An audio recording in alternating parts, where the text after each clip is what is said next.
It doesn't start with pain. It starts with awe. You don't fall in love with a person. You fall in love with what you think they represent. Psychologists call it the halo effect, a cognitive bias where one positive trait, like physical beauty, spills over and colors everything else. Kindness, depth, morality, loyalty, all assumed, rarely tested. Beauty becomes shorthand for value, and the mind fills in the gaps with fantasy. This is where destruction begins, not because beauty is dangerous, but because idealization is. When someone is perceived as exceptionally attractive, the brain assigns them higher social value, status, scarcity, replaceability anxiety kicks in. So the rules quietly change. You tolerate more. You explain away more. You negotiate with your own boundaries, not out loud, internally.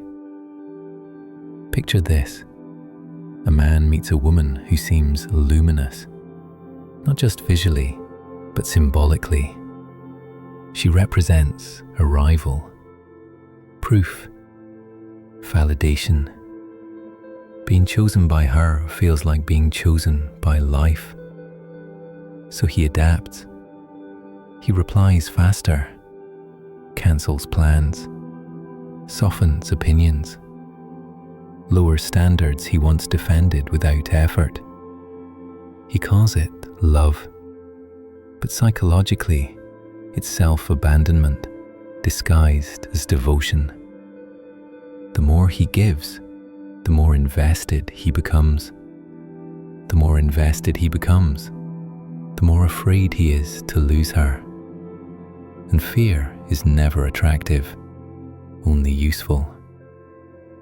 Meanwhile, she may not be cruel. She may not even be aware, but she's responding to the dynamic, not the intention. Pedestals don't create closeness. They create distance. Why beauty isn't the villain? This isn't about women destroying men.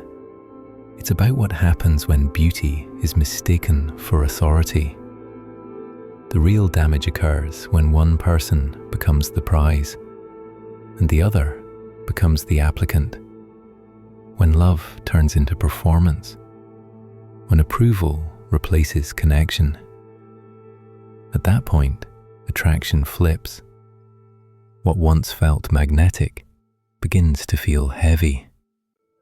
Not because love faded, but because equality did. The moment you idealize someone, you stop being seen. And when you stop being seen, you stop being chosen, consciously or unconsciously. But the story doesn't end here, because once imbalance is created, something far more dangerous takes over. Beauty doesn't break men. Idealization does. The moment you stop seeing someone clearly, you stop seeing yourself at all.